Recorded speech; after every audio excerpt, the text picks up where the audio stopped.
오늘은 부활주일입니다. 기쁨으로 예수 그리스도의 부활을 선포하는 우리 인사를 다시 한번 나눴으면 좋겠습니다. 우리 서로 인사하겠습니다. 예수님께서 부활하셨습니다.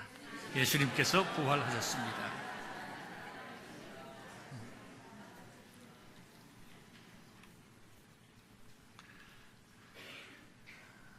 목회를 하면서 제가 느끼는 것은 하나님께서는 많은 경우에 평범한 사람들을 사용하셔서 놀라운 하나님의 일을 해 나가시는 것을 보는 것입니다. 그래서 어떤 분은 이런 말을 했습니다. 기독교 역사는 평범한 사람들이 만들어 놓은 비범한 역사이다. 저와 여러분들은 평범한 사람입니다. 그러나 우리가 하나님의 손에 붙들릴 때, 우리가 그분의 은혜를 붙잡을 때 하나님께서는 저와 여러분들을 놀랍게 변화시켜 주실 뿐만 아니라 저희를 통하여 하나님의 일을 감당해 나가실 줄 믿습니다. 오늘 본문은 마가복음의 마지막 장입니다. 그러나 이 마지막 장은 복음이 저와 여러분 같은 평범한 사람들에 의하여 전 세계로 선포되어 나가는 것을 보여줍니다. 여러분들, 부활하신 예수님을 제일 먼저 보고 증거했던 분들이 누구인지 아십니까? 바로 여성들이었습니다. 당시에 별 존재도 없고 사람을 셀 때에도 계수조차 하지 않던 여성들이었습니다. 오늘의 본문을 보면 막달라 마리아, 야고보의 어머니 마리아, 그리고 살로메가 나옵니다. 모두 여성들입니다. 이들이 향품을 가지고 주님이 묻혀 있는 동산에 올라갔다고 증거하고 있습니다. 16장 9절을 보면 예수께서 안식 후 첫날 이른 아침에 살아나신 후 전에 7 귀신을 쫓아내어 주신 막달라 마리아에게 먼저 보이시니라고 기록되어 있습니다. 여기 중요한 단어는 먼저 보이셨다라는 것입니다. 부활하신 주님께서 자신을 제일 먼저 보이신 사람은 베드로가 아니었습니다. 요한도 아니었습니다. 의심 많은 도마도 아니었습니다. 막달라 마리아라고 하는 전에 7 귀신 들렸던 한 여성에게 자신을 보여주셨습니다. 그러나 이 평범한 여성을 통하여 복음의 새로운 시대가 열림을 오늘 본문은 우리에게 증거하고 있습니다. 예수님께서 평범한 여성들을 부활의 증인으로 쓰셨던 이유가 과연 어디에 있을까요? 평범한 사람이란 이유만으로 쓰임받은 것은 결코 아닙니다. 그들은 평범한 사람들이었지만 부활의 위대한 증인으로 쓰임받을 만한 이유가 있었습니다. 우리 모두는 오늘 그 이유를 발견함으로 우리 모두가 부활의 증인으로 하나님께 쓰임받는 귀한 성도들 될 수 있기를 주님의 이름으로 축원합니다. 첫 번째로 그들이 부활의 증인으로 쓰임받은 이유는 예수님의 은혜를 체험했기 때문입니다. 은혜를 체험하지 못하고는 증인이 될 수가 없습니다. 증인은 말하는 사람입니다. 본 것 없이, 체험함이 없이 나가서 외치는 증인이 될 수가 없습니다. 그들은 예수님의 은혜를 보고 체험했기 때문에 증인이 될 수 있었습니다. 누가복음 8장을 보면 본문의 여성들이 어떻게 주님과 함께 동역하게 되었는지를 증거하고 있습니다. 예수님께서 각 성과 촌에 두루 다니시면서 하나님 나라를 선포하시고 그 복음을 증거하실 때에 12 제자들 뿐만 아니라 예수님을 사역을 처음부터 따라다니며 예수님을 섬겼던 귀한 사람들이 있었습니다. 그들은 여성이었습니다. 누가복음 8장 2절을 보면 막달라 마리아는 귀신이 들려 고생했지만 예수님을 통해서 고침을 받았습니다. 마가복음 15장 42절에 보면 예수께서 갈릴리에 계실 때에 조차 섬기던 자요 예수와 함께 예루살렘에 올라온 여자가 많이 있더라. 갈릴리에서부터 예수님께서 마지막 생명을 주시는 그 시간까지 많은 여성들이 예수님을 따르면서 은혜받고 은혜를 체험했다는 것입니다. 한마디로 예수 그리스도로부터 은혜를 체험한 여성들이었습니다. 그래서 주님을 따라갑니다. 끝까지 따라갑니다. 베드로는 주님을 부인하고 저주하고 떠나갔고 다른 제자들도 다 도망갔지만 이 여인들은 끝까지 주님 곁에 있었던 증인이었습니다. 은혜를 체험한 사람만이, 은혜를 경험한 사람만이, 은혜를 사랑하는 사람만이 주님을 끝까지 따라갈 수 있는 증인이 되게 됩니다. 미국의 닉슨 대통령 보좌관을 지냈던 찰스 콜슨이라는 분이 Who Speaks for God? 누가 하나님을 위하여 외칠 것인가? 라고 하는 책을 썼는데요. 그 책 가운데 매우 감동스러운 내용이 있습니다. 인디아나주 대법관으로 있던 윌리엄 본 트레거라는 사람의 이야기가 나오는데요. 이분은 비교적 늦게 예수님을 영접했습니다. 늦게 구원의 은혜를 체험했습니다. 그러나 확실하게 하나님의 은혜와 구원의 확신을 경험했습니다. 그래서 그는 은혜에 감격되는 생활을 살았는데요. 윌리엄 본 트레거 판사가 1977년부터 1979년 사이에 인디아나주 연방법원에서 죄질이 아주 나쁜 프레드 팔머라는 강도를 재판하게 되었습니다. 그런데 이 강도는 교도소에서 복음을 전해 듣고 이미 예수님을 영접한 사람이었습니다. 같은 크리스찬으로서 늦게 예수님을 믿고 변화를 경험한 트레이저 판사는 이 팔머라는 사람이 진심으로 회심했다는 것을 알게 되었습니다. 아, 이 사람이 정말 변했구나. 직감적으로 알고 돕고 싶었습니다. 그러나 그는 연방법원 판사로서 공인의 입장에 있었기 때문에 내가 어떻게 이 사람을 도울 수 있을까 깊은 고민에 빠졌습니다. 정상적인 판결을 하게 되면 적어도 10년에서 20년 정도의 형을 언도해야 될 그러한 케이스였습니다. 그는 고민을 합니다. 이 사람이 감옥에 가서 10년에서 20년 정도의 생활을 한다고 하면 이 사람은 도리어 교도소에서 더 나쁜 범죄를 배울 수도 있고 이 사람의 인생이 망쳐질 수도 있겠다. 그는 금식을 하면서 마음속에 중요한 결단을 하게 됩니다. 이분이 팔머에 대한 마지막 언도를 할 때에 10년이 아니라 1년의 언도를 하고 몇 년간의 사회봉사 명령을 내렸습니다. 이것은 아주 파격적인 판결이었습니다. 법원에서 문제가 생겼습니다. 이것은 매우 부당한 판결이다. 잘못되었다. 여론이 들끓기 시작했습니다. 이것 때문에 그런 코너에 몰렸고 어떤 법적 제재를 받기 위하여 회의들이 열리기 시작을 했습니다. 본 트레저 판사는 이런 것을 예견하고 있었기 때문에 그는 주저하지 않고 미련 없이 사표를 내고 맙니다.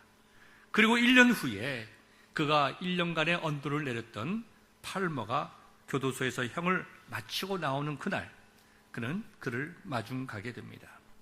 팔머가 교도소에서 걸어 나올 때 트레이저는 그 팔머를 끌어안습니다. 그때 팔머는 굵은 눈물을 흘리면서 이 트레이저 판사를, 본 트레이저 판사를 안고 울면서 이런 말을 했다고 합니다. 판사님, 이렇게까지 하실 필요는 없었는데, 그때 본 트레이저는 그를 향해서 이와 같은 유명한 말을 남겼습니다. 이렇게까지라니요. 주님은 형제와 나를 구원하시기 위하여 목숨까지 주셨습니다. 값비싼 은혜에 대한 고백이 있었습니다. 팔머는 굵은 눈물을 흘리면서 일어나 손을 잡고 이렇게 말했다고 합니다. 다시는 실망시켜드리지 않겠습니다. 다시는 죄를 짓지 않겠습니다. 이제 나는 나의 마지막 인생을 최선을 다해서 살겠습니다. 그리고 최선을 다해서 사는 변화받은 사람이 되었다고 합니다.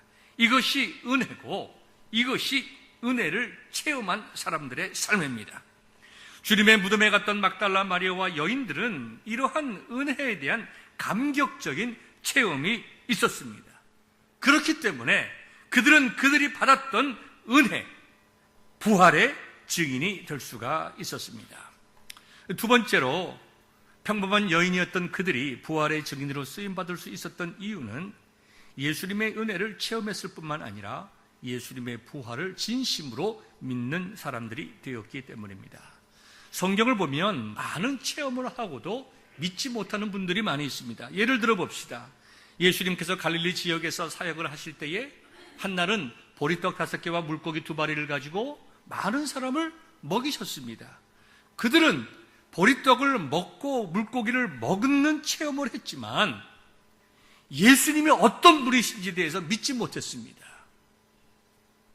마찬가지로 체험했다고 해서 증인이 되는 것이 아니라 진심으로 부활을 믿어야 부활의 증인이 될 수가 있습니다. 오늘 우리는 매우 중요한 한 가지 사실을 기억해야 합니다. 그것은 이 여인들조차도 처음에는 부활을 잘 믿지 못했다는 것입니다. 예수님께서 묻혀있던 동산에 올라간 여인들의 마음 속에는 단순한 마음이 있었습니다. 주님에 대한 순박한 애정, 순수한 감사, 그리고 그 충성심, 그 예수에 대한 사랑이 그들의 마음속에 있었기에 두려움을 무릅쓰고도 시체의 향유를 발라드리기 위해서 그들이 예수님께서 묻혀있는 동산에 올라갔습니다. 그들은 부활을 기대하지 않았습니다. 오늘 본문에서 그것을 증명할 수가 있습니다. 기대하지 않았던 예수님께서 부활했다는 사실을 접했을 때에 그 여성들이 보여주었던 최초의 반응이 무엇입니까? 8절에 나와 있는데요. 여인들이 심히 놀라 떨며 나와서 무덤에서 도망했다고 했습니다.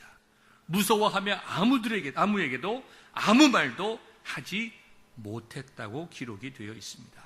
이것은 부활을 기대했던 사람들의 반응이 아닙니다. 만약에 부활을 기대했다고 하면 그들은 우리가 기대했던 대로 예수님께서 부활했다. 맞았어. 예수님께서 정말 우리의 생각대로 우리의 믿음대로 부활하셨다고 기뻐하며 외쳤을 거예요. 예수님이 부활했습니다. 여러분, 예수님께서 살아나셨습니다. 그렇게 외쳤을 것입니다. 그런데 본문의 내용을 보면 전혀 그런 내용이 아닙니다. 그런 상황도 아닙니다.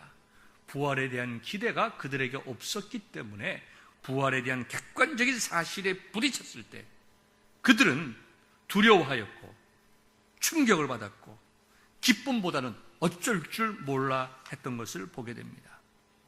그래서 여자들은 심히 놀라 떨며 도망하고 아무런 말도 못했던 것입니다. 여성들만 그랬을까요? 여성들로부터 부활의 소식을 전해 들은 다른 제자들도 마찬가지였습니다. 제자들 역시 예수님의 부활을 기대했던 흔적을 발견할 수 없습니다. 부활을 믿었다는 흔적도 없습니다. 예수님께서 자신의 부활을 여러 번 말씀했음에도 불구하고 그들의 마음속에는 예수님에 대한 부활에 확실히 믿음이 없었습니다. 만약 제자들이 예수님의 부활을 기대했다고 하면 어떻게 하든지 예수님의 부활을 정말 어떻게 가짜라도 조작해서라도 만들려고 했을지 모릅니다. 이 제자들이 철저히 믿지 않았음에도 불구하고 부활 사건을 통한 상황의 반전이야말로 역설적으로 부활을 증명하는 사건이라고 믿어집니다.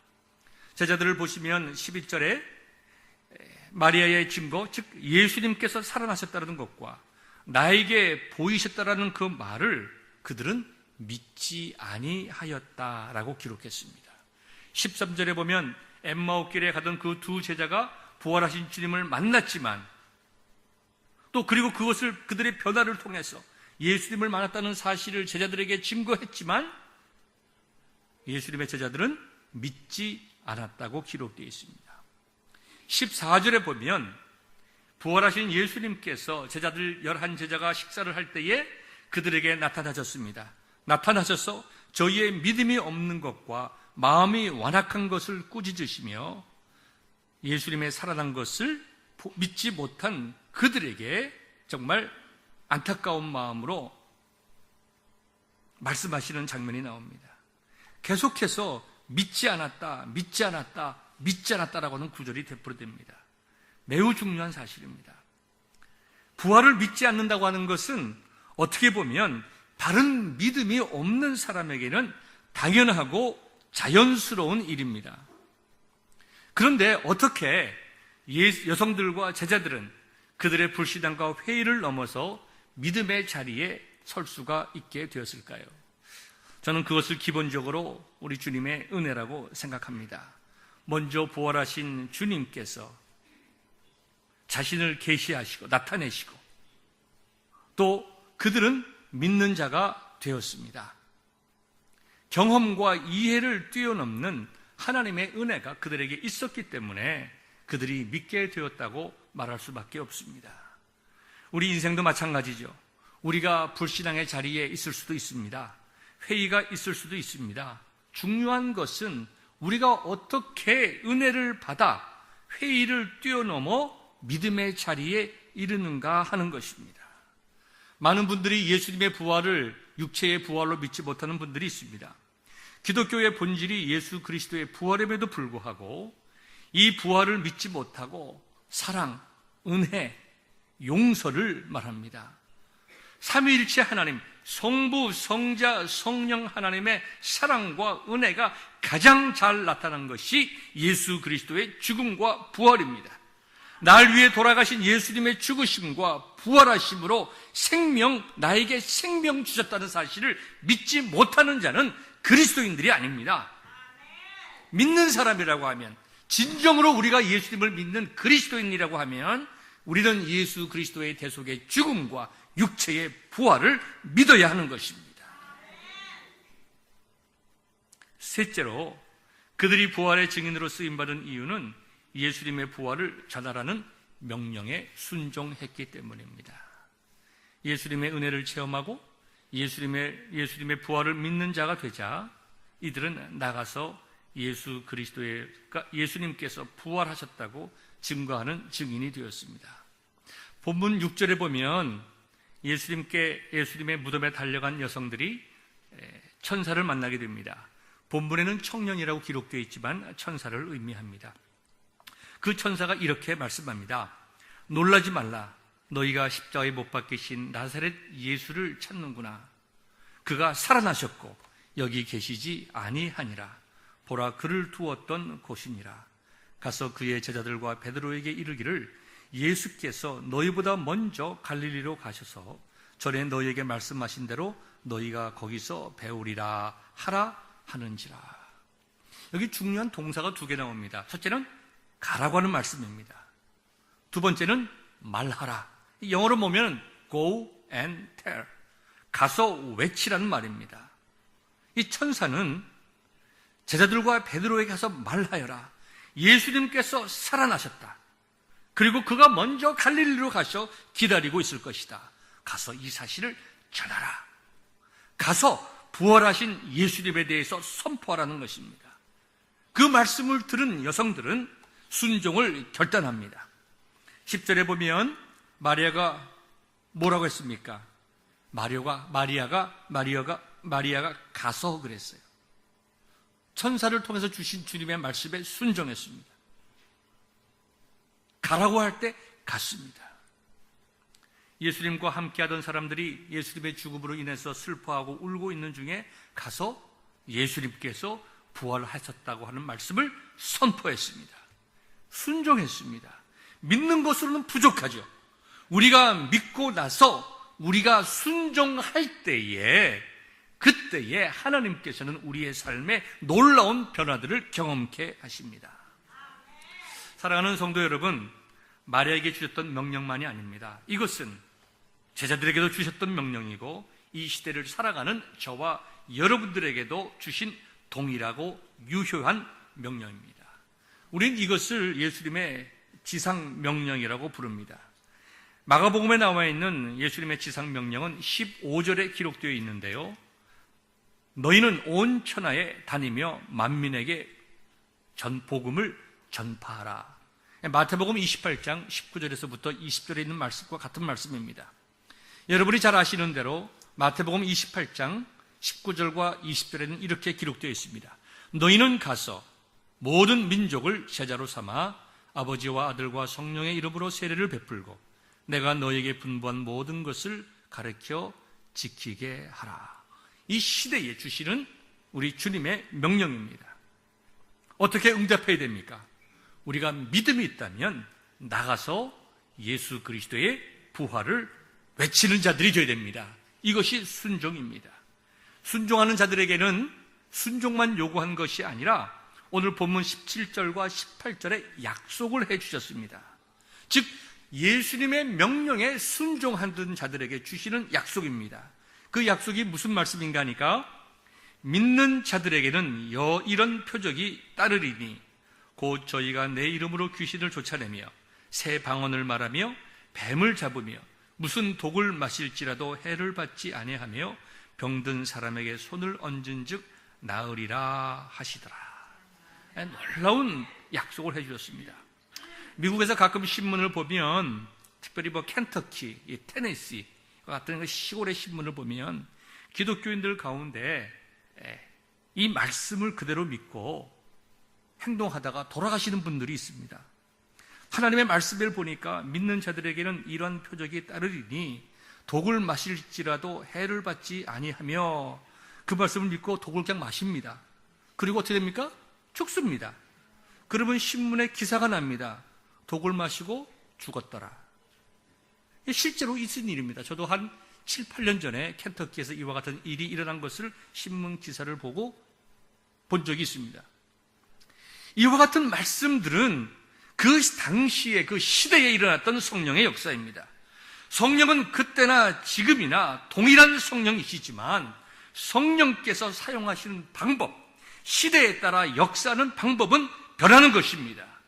그러나 분명한 것은 시대가 바뀌더라도 성령님의 말씀에 순종하여 살아가는 우리들에게는 하나님께서 놀라운 은혜와 능력과 이적을 주시는 것을 우리는 믿습니다. 마태복음 28장 20절 하반절에도 동일한 말씀하셨어요. 우리에게 명령만 하신 것이 아니라 볼지어다 내가 세상 끝날까지 너희와 항상 함께 있으리라. 얼마나 귀한 약속의 말씀입니까? 주님께서 우리와 함께 하심으로 우리는 놀라운 능력과 은혜를 경험할 수가 있습니다. 독일의 화가인 스텐버그라는 사람이 있었습니다. 이 화가는 성 베드로 성당 대성당의 신부님의 요청으로 십자가에 달리신 예수님에 대한 그림을 그려달라는 것을 요청받았습니다. 이 스텐버그가 그림을 그리다가 중단했습니다. 그림값이 너무 적었기 때문입니다. 그래서 당시 이제 그림을 그리지 않으면 신부님이 나한테 돈을 좀 더 준다고 얘기할 것이다. 그러한 마음을 가지고 그림 그리는 것을 중단을 했습니다. 그리고는 그는 어느 날 길을 가다가 아주 고운 여성, 페피타라고 하는 좋은 여성을 보고 그 집시 여성의 그림을 모델로 그림을 그리기 시작을 합니다. 어느 날 그림을 그리다 잠시 쉬는데 이 집시 여인 모델인 페피타가 전에 이 스텐버그가 그리다가 중단한 십자가에 달리신 예수 그리스도의 그림을 봅니다. 그리고 물어봤습니다.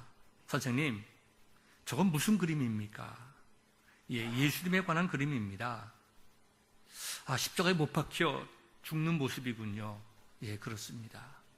왜 그렇게 저 사람은 누구기에, 무슨 죄를 지었기에 저렇게 십자가에서 고통스럽게 죽어갑니까? 화가는 예수님에 대한 지식이 전혀 없는 이 집시 여인에게 좀 질문이 귀찮긴 했지만 부득이 예수님의 이야기를 간단하게 들려주었습니다. 예수님은 베들레헴에 나셔서 수많은 병자들 고쳐주시고 많은 선하고 착한 일을 하셨지만 예수님께서는 십자가에 못 박혀 죽으셨습니다. 그 얘기를 듣던 이 집시 여인이 눈물을 흘리면서 슬퍼했습니다. 당황한 이 스텐버그는 그 여인을 달래며 위로했습니다. 울지 마세요. 예수님은 죽고 만 것이 아니라 예수님께서는 부활하셨답니다. 그 얘기를 하자 그 집시 여인이 눈을 번쩍 뜨면서 그렇습니까? 정말로 예수님께서 부활하셨습니까? 예, 그럼요. 예수님께서 부활하셨지요. 그 얘기를 듣자 금방 얼굴이 환하게 밝아졌습니다. 그 여인의 얼굴을 보면서 이 스텐버그는 마음에 큰 충격을 받게 됩니다. 나는 지금 예수님께서 만 백성을 위해서 죽으셨지만 부활하셨다는 말씀을 아무런 감동도 없이 아무렇지 않게 말했는데 어떻게 저 여인은 예수님께서 부활하셨다는 사실을 듣고 그 마음속에 생명력을 얻고 기뻐하게 되었는가? 나는 정말 예수님을 믿는 자인가? 나는 정말 믿음을 가지고 그림을 그리는 자인가? 아니면 돈을 위해서 그림을 그리는 자인가? 그는 그 사건을 통해서 다시 한번 자신을 뒤돌아보고 예수님의 은혜 가운데 부활에 대한 소망과 신앙을 회복하게 되었다고 합니다. 그 후에 십자가에 달리신 예수님을 그리면서 더 이상 돈도 요구하지 아니하고 불평도 요구하지 아니하고 모든 것을 미루고 십자가에 달리신 예수님의 그림을 그리게 되었습니다. 많은 그림이 있지만 스텐버그의 십자가가 가장 유명한 그림이 되었습니다. 양심이 찔려 뉘우치고 기도한 끝에 전력을 다하여 십자가에 달리신 예수님의 그림을 그렸던 그 스텐버그의 그 회심이 부활절을 맞아 저와 여러분들에게도 있기를 바랍니다. 그래서 그 그려진 명화, 그 십자가는 다른 사람들에게도 굉장히 많은 영적인 감화를 주었습니다. 18세기에 독일의 유명한 국가 법률 자문위원 중에 한 사람이었던 진젠도르프 공작이라는 분이 있었습니다. 그는 그 그림을 보다가 마음의 감화를 받아서 자기의 많은 재산을 들여서 선교회를 지원을 했습니다. 그가 지원한 그 선교회가 이제 모라비안 교단이 이루어서 많은 젊은이들에게 복음을 증거하는 그러한 교단이 되었습니다. 감리교 창설자 웨슬레이도 그들의 정말 뜨거운 모라비안 교회에 뜨거운 신앙과 전도의 열정에 자극되어 새 사람이 되었다고 하는 말이 있습니다. 몇몇 연약한 여성들이지만 그들이 정말 예수님께 대한 믿음을 가지고 정말 순종하여 복음을 외쳤을 때에 그들의 헌신이 교회의 흐름을 바꾸어 놓았습니다. 이와 같이 예수님의 은혜를 체험하고 믿고 증거하는 자들에게는 자신의 삶만 변화되는 것이 아니라 세상을 변화시키는 능력 있는 그리스도의 은총을 경험하게 됩니다. 오늘 본문에서도 이 말씀을 증거하고 있습니다. 마가복음 마지막 장인 16장의 끝부분, 제자들이 나가 두루 전파할세 주께서 함께 역사하사 그 따르는 표적으로 말씀을 확실히 증언하시니라. 마태복음 28장 20절 마지막 부분과 연결되죠. 볼지어다 내가 세상 끝날까지 너희와 항상 함께 있으리라. 주님께서 우리와 함께하는 은혜, 나가서 복음을 힘있게 외치는 순종의 은혜가 저와 여러분들에게 있기를 원합니다. 그래야 부활절을 맞이해서 정말 예수님께 대한 확실한 믿음을 가지고 복음을 증거하는 성도의 삶을 살아가기를 원합니다. 부활의 기쁨과 은혜와 능력이 사랑하는 성도 여러분의 가정 위에 충만하시기를 주의 이름으로 축원합니다.